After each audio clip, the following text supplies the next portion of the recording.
vamos a platicar sobre su nuevo documental. Te convertiste de hecho en un documentalista comprometido. Hoy tenemos una gran invitada.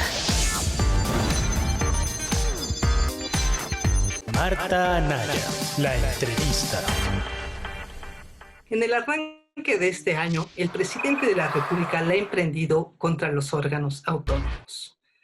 Y bueno, este tema da para mucho y por ello hemos invitado a Jacqueline Pechard, quien no solamente sabe del tema, sino que ha vivido dentro de algunos de ellos.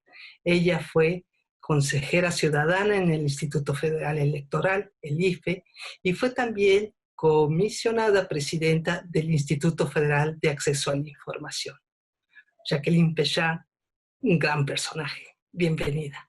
Marta, encantada. Muchas gracias de verdad por esta oportunidad, porque creo que es un tema muy importante, ¿no? El de los organismos autónomos, lo que han representado en el trayecto, pues muy complicado y accidentado de nuestra democratización, ¿no? Ya lo creo. Oye, antes de entrarle así en general con los órganos, ahora sí que autónomos, déjame preguntarte del tema sexy de estos días, que es el pleito que trae el presidente López Obrador con que si le quieren quitar las mañaneras o no, sus famosas mañaneras. ¿Cuál es tu opinión, tu visión sobre este tema?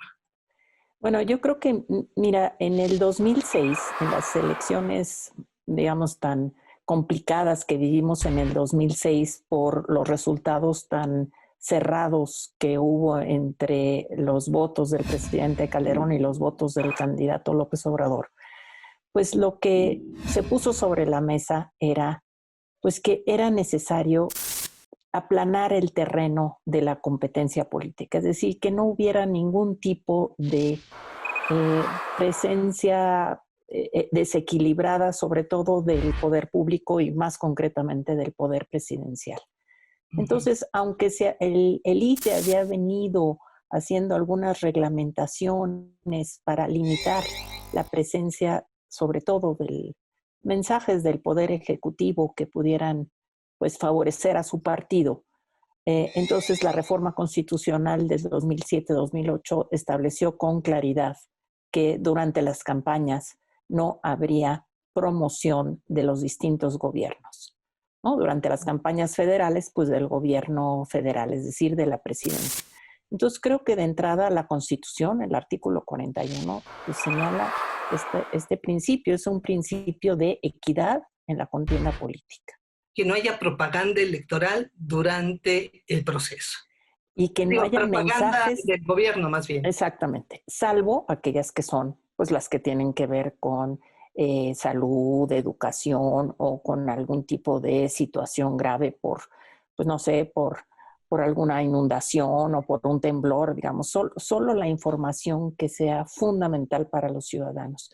Pero no puede haber ningún tipo de campaña sobre lo que hace la Secretaría de la Función Pública o lo que hace la Secretaría de Gobernación o lo que hace la propia Presidencia de la República. Eso está clarísimamente establecido. Y buena parte de esto fue una demanda de los partidos de oposición, por supuesto. Sí, yo me acuerdo del propio PRD, entonces, que era pues ni más ni menos que Andrés Manuel su candidato, ¿no? Ellos fueron los que lo impulsaron. Pero fíjate, no sé si te parezca un poco ociosa esta historia de si debe el INE impedir su transmisión completa, porque a fin de cuentas están las redes sociales. ¿Y quién no va a ver íntegra la mañanera desde alguna de ellas? Bueno, es que lo que pasa es que el tema de las redes sociales realmente pues no está regulado electoralmente, ¿no? Electoralmente están regulados los medios electrónicos, los medios masivos de comunicación, pero no las redes. Y pues por las redes pues puede entrar cualquiera, ¿no? No solamente el gobierno, sino pues las otras fuerzas políticas, actores políticos.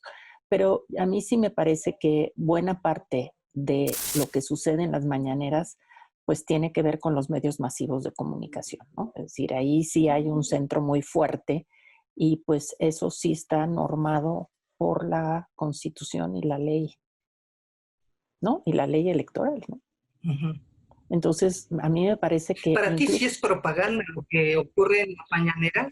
Pues, Perdón. No es que sea propaganda, es que es una promoción del gobierno y en ese sentido es que se tiene un espacio privilegiado para uno de los actores políticos y esto desequilibra el terreno de la competencia, ¿no? Sin duda alguna, incluso aunque no hable del tema electoral, ¿no? Porque inicialmente había habido una controversia de que si el presidente había hablado sobre la formación de una coalición del PRI, PAN, PRD, ¿no? Para estas elecciones, pero no es el tema de si toca lo electoral o no, es que lo que habla el presidente pues, es una forma de promover las acciones del gobierno al poner su opinión sobre lo que está haciendo, lo que le parece que es conveniente, promover qué está haciendo en materia, pues no sé, de combate a la pandemia, todo eso pues sí es promoción del gobierno.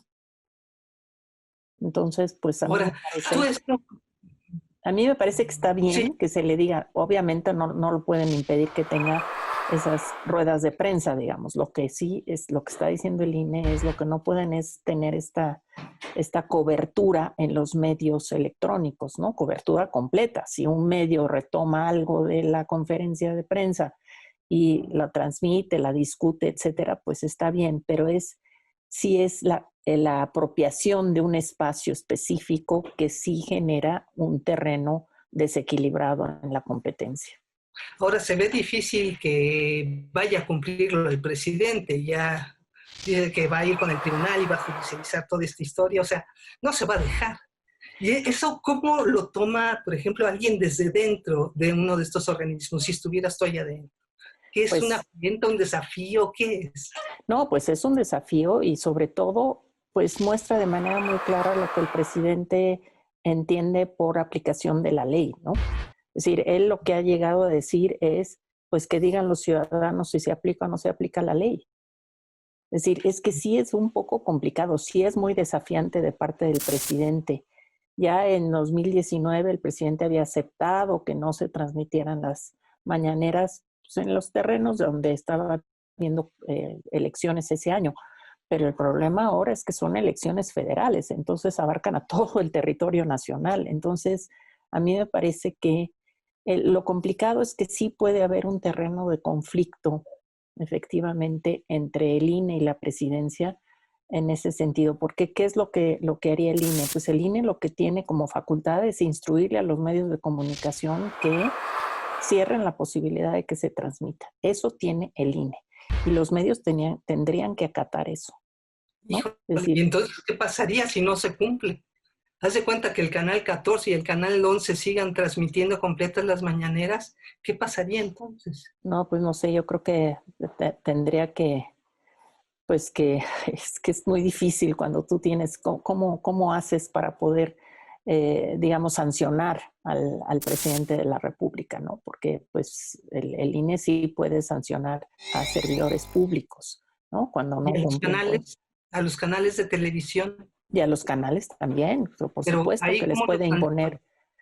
Bueno, les impone multas, pues eso es lo que se hace, ¿no? Y generalmente, pues los medios al final acatan esas disposiciones, porque son disposiciones constitucionales y legales, ¿no? Aquí el problema es que es el primer mandatario el que está en el centro de ese desafío. Sí es claramente un desafío a una autoridad que tiene autonomía frente al presidente, ¿no? Es decir, que no está subordinado a la línea de mando del presidente, ¿no? ahora Y yo lo que reconociendo veo ahí es... sí, perdón, y reconociendo la gran popularidad que tiene el presidente López Obrador, echarse ese pleito ahora con el INE y directamente con Lorenzo Córdoba, que lo ha hecho él mismo muy personalizado, ¿no es una manera de minar al propio instituto electoral? ¿No crees que el caminito va un poco para allá? Sí, yo creo que tienes toda la razón. Digamos, más allá, yo te voy a decir, yo creo que al final el presidente va a aceptar. Sí, creo que al final el presidente. Es decir, tenemos desde aquí hasta los primeros días de abril, que es cuando arrancan las campañas, porque solo son 2 meses este año, ¿no? Pero, y creo que el presidente va a mantener la atención justamente para lo que tú dices, ¿no? Porque eso le ayuda no solamente a fortalecer su respaldo su respaldo popular, digamos, frente a aquellos que dicen, ay, no, ¿cómo lo van a limitar? Si esa es una manera como el presidente nos atiende, se acerca a nosotros, nos habla todos los días, etcétera, ¿no? Entonces, sí creo que esto es, por eso digo que va a ser un terreno muy conflictivo en estos meses, porque pues sí, lo que ayuda es abonar un terreno de, pues sí, de desprestigio, de incomprensión de lo que son las funciones de un órgano que justamente para cumplir sus tareas, pues tiene que asegurar que no intervenga directamente el poder presidencial. Claro. Y ahora sí entramos un poco más ampliamente al pleito con los órganos autónomos en general. Andrés Manuel López Obrador ha dicho que más bien son órganos simuladores, que son además un poder paralelo al Estado, que fue creado, pues ahora sí que por ese neoliberalismo, con ganas de borrar al Estado mismo. ¿Cuál es realmente el papel de los órganos autónomos? ¿Por qué existen? Bueno, los órganos autónomos surgieron, el primer órgano autónomo es el Banco de México, es el que surgió primero, es decir, el que se hizo autónomo, porque existía obviamente antes, pero ganan autonomía desde mediados de los 90. Es decir, está inscrito en el periodo de transición a la democracia y, si me apuras, en el fin de ese periodo, en el que nos acercamos ya a, pues, a consolidar la transición a la democracia y a tener alternancia, no solamente en los poderes públicos estatales, sino también en el poder federal. Y a finales de los 90. A finales de los 90. Es decir, el Banco de México es de 93, la reforma constitucional. Pero también tenía que ver con una demanda de un mayor profesionalismo y especialización en ciertas funciones claves del Estado mexicano. Y una de esas, desde luego, que es la estabilidad monetaria, ¿no? En lugar de que las funciones del Banco de México dependieran de cálculos políticos y del partido en el gobierno, pues había que independizarlo justamente para fortalecer, para hacer más sólida la actividad, las funciones del Banco de México. Pero inmediatamente viene la autonomía del IFE. En 96 se hace autónomo y fue una demanda no solamente de la oposición, fue una demanda de toda la sociedad. Los movimientos de mujeres demandaban la autonomía porque era una manera de que quien organizaba las elecciones no fuera juez y parte, no fuera el gobierno, y al mismo tiempo organizar elecciones, pues como se hacen en otras partes del mundo. El problema aquí era que el partido estaba identificado con el gobierno y entonces eso hacía que la organización de las elecciones demandara de un organismo plenamente autónomo. Y la autonomía, pues realmente significó una manera de limitar, de acotar, de ponerle una especie de barrera al hiperpresidencialismo, ¿no? Y si ves después la Comisión de Derechos Humanos, la autonomía del INEGI, por ejemplo, pues todo eso tiene que ver con garantizar el ejercicio de ciertos derechos, limitando el poder excesivo del presidente. Entonces, lo que está en debate ahí es si los organismos autónomos, como no están bajo el mandato del poder presidencial, porque justamente lo que quieren es, para lograr que esas tareas que desarrollan, por ejemplo, el INEGI, todo lo que tiene que ver con, pues, la información estadística, ¿no? Si ya no podemos seguir teniendo información estadística que esté mediada por el cálculo político del gobierno, sino que tiene que tener autonomía justamente porque lo que privilegias es, pues, esa función que tiene el INEGI de hacer las estadísticas, pues que son un alimento fundamental de las políticas públicas, ¿no? Pero la CNDH, y pues ese es otro tema ahorita, ¿no? Pero la autonomía de la CNDH se conquista después de 10 años de vida de la Comisión de Derechos Humanos, justamente para garantizar que hubiera un freno a, pues, ciertos abusos y a ciertas violaciones de derechos humanos. ¿De parte de quién? Pues del único que puede violar los derechos humanos, que es el Estado mexicano, ¿no? Y solo los poderes algunos públicos. de los organismos, diría yo, que más prestigio han tenido, aunque la Comisión Nacional de Derechos Humanos, he de decirlo, ha quedado a deber en algunos casos, ¿no? Y entonces entramos, creo que allí a un punto. Sí hay órganos autónomos que no favorecieron mucho todo el papel que deberían haber desempeñado. Y yo no sé si el IFAI, ahora INAI, todo lo que es el acceso a la información, esté en ese caso. ¿Tú crees que quedó a deber? A ver, mira, es muy difícil que alguien que estuvo al frente del IFAI te diga que quedó a deber, ¿no? Es decir, yo creo que visto a lo largo de los 18 años del IFAI-INAI, yo te diría que lo que ha logrado este Instituto de Acceso a la Información es hacer que los ciudadanos sepan que tienen derecho a saber y conocer qué hace el gobierno y en qué gasta. Y de manera subrayada, en qué gasta, cómo utiliza los recursos públicos. Y fíjate tú que logramos en estos 20 años que los contratos públicos, los contratos gubernamentales con empresas para construir cualquier tipo de obra pública o para cualquier tipo de servicio, es decir, todas las contrataciones que regularmente hacen los poderes públicos con empresas privadas, sean de entrada transparentes. Entonces, eso es algo que ya es parte de nuestro panorama, digamos, cotidiano, ya forma parte de nuestra agenda pública, aunque no todos utilicemos esa información o aunque no todos los ciudadanos estemos pidiendo información al INAI, pero los que lo pedimos, utilizamos esa información y esa información ha sido de gran utilidad.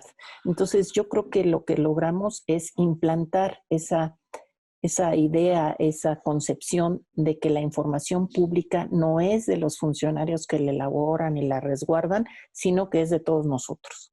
Eso creo que sí lo logramos. El presidente les dice, de hecho los acusa de no haber logrado abrir lo de Odebrecht, por ejemplo, y no me acuerdo qué caso, el primero que dice que se... Sí, el de los créditos fiscales cancelados, que por supuesto que se abrió. Sí, a mí me extraña. Tienes razón ahí, el presidente dice que no. No, el presidente dice que no, y te voy a decir por qué.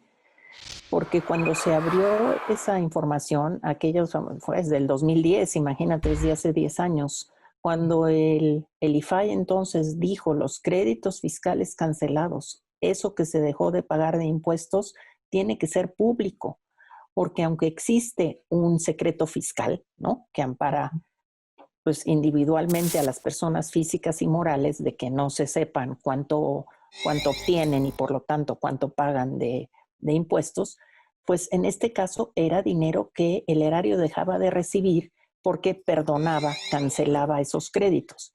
Dijimos, se tiene que dar a conocer. Y vino la respuesta del gobierno y del SAT de no la doy y no la doy y no la doy, y se fue retrasando el conflicto. Ah, entonces no fue una decisión del IFAI, sino del gobierno. Sí. No, el IFAI, el gobierno dijo no la doy porque hay secreto fiscal. El IFAI dijo, hay algo que supera el secreto fiscal, que es el interés público de saber a quién le estás perdonando impuestos. Porque al perdonar impuestos no estás protegiendo a las personas que pagan impuestos, sino que estás dejando de dar a conocer lo que el erario no recibe, lo que el gobierno no recibe, porque tú estás perdonando, además de que perdonas, pues, haciendo un acto, pues, desigual, desproporcionado, porque le perdonan a una empresa y no me perdonan a mí mis impuestos, ¿no? Entonces, y eso fue un conflicto que terminó en que no se estuvo dando la información, aunque el INAI lo instruyó. Entonces, en lo que no tiene razón el presidente López Obrador es en echarle la culpa al IFAI de que no se hubiese... Así es. Pero ¿y por qué se la dejan pasar? ¿Por qué no hay toda una respuesta así combativa del INAI hoy acerca de toda su historia en defensa de lo que han hecho? Eso no lo entiendo. Pues yo creo que sí, el INAI tendría que salir de manera contundente y clara a hacerlo, y ¿sabes qué? Pero con un acompañamiento de la sociedad, ¿no? El problema es que, ¿sabes qué? Los organismos autónomos y concretamente el INE, el OINE y el INAI fueron producto de grandes movilizaciones ciudadanas, ¿no? No fueron concesiones gratuitas de los gobiernos porque ya estaban presionados internacionalmente, aunque sí estaban presionados, ¿no? Digo, nuestro país a finales de los 90 estaba fuertemente presionado por todo el asunto del TLC para democratizarse, ¿no? Entonces sí había presión internacional, pero sin la movilización social y lo del IFAI. O sea, acuérdate que fue producto de aquel famoso grupo Oaxaca, que fue la expresión, claro, sí, periodistas, académicos, organizaciones de la sociedad civil, claro, en un momento, pues, pues en un momento yo diría virtuoso, porque era el momento del inicio del primer gobierno de alternancia, ¿no? Entonces Claro. también son coyunturas, pero yo creo que lo que a mí no me acaba de gustar nada es ni que el INAI no salga de manera contundente a defender, porque el IFAI en ciertos momentos sí salió a defender. Por ejemplo, en este momento allá en el 2010, cuando el SAT se rehusaba y se rehusaba a dar la información, y entonces empezó a darla como por goteo, ¿no? Decía, bueno, te digo cuáles son los montos que están condonados, que están cancelados de pago de impuestos, pero no te digo quiénes son las empresas, ¿no? Entonces, ¿no? Porque primero se dijo, bueno, es que son impuestos menores, que lo que pasa es que para qué armamos todo digamos, el esfuerzo burocrático de ir a cobrar cuando ya son empresas que están quebradas, o mejor les cancelamos el crédito. Y la verdad es que pues se descubrió que no, que había muchos que... Y luego dijeron, bueno, está bien, te vamos a decir quiénes son a los que les perdonamos, pero no asociado al monto que estamos perdonando, ¿no? Y entonces había empresas a las que se les perdonaba 50 millones de pesos en pago de impuestos. Sí, sí era un tema, y fue un tema muy controvertido, hasta que, fíjate, finalmente lo que se ganó fue la reforma al Código Fiscal, Cierto, pero ¿no? vaya que llevó tiempo. Entonces, bueno, pero fíjate tú cómo sí ha significado un avance en la conquista de este acceso a la información. Y como ese hay el de el asesinato de San Fernando, pues ese no también, todavía llevamos 10 años y todavía seguimos con cuestiones pendientes de ese caso, pero el IFAI abrió esa información. Y dijo, nada de que no das la información porque hay una averiguación previa. Pues primero son la violación grave a 72 asesinados por el crimen organizado y el Estado dónde está, ¿no? Claro. Y la Entonces, deuda de los estados, me acuerdo, Coahuila es también. también la deuda de Coahuila, ese es otro muy importante, ¿no? Entonces, pues bueno, en su momento el IFAI abrió el recurso de los fideicomisos, que también estaba amparado por el secreto fiduciario, ¿no? Entonces sí dijo, no, pues ¿sabes qué? Aquí hay recurso público y el recurso público es público. Y entonces lo abrimos. Entonces sí hay momentos, digamos, estelares, ¿no? De apertura de la información y si te vienes más acá, pues tú no puedes entender buena parte de los estudios y de las investigaciones que se han hecho en materia de corrupción sin el acceso a la información. La estafa maestra misma, ¿no?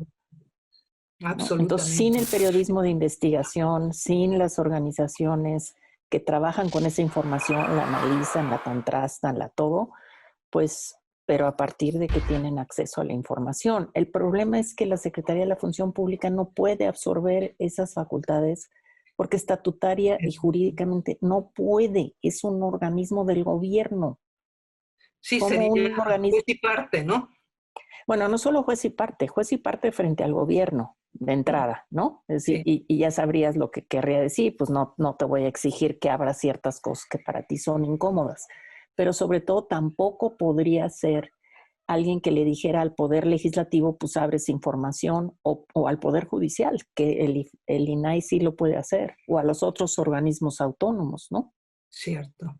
No, pues está complicadísimo, pero yo veo también complicado que logre su cometido ahí o su objetivo el presidente, porque muchas son reformas legales, ¿no? Por lo menos de estos importantes. Todas son reformas Son reformas constitucionales. constitucionales, sí.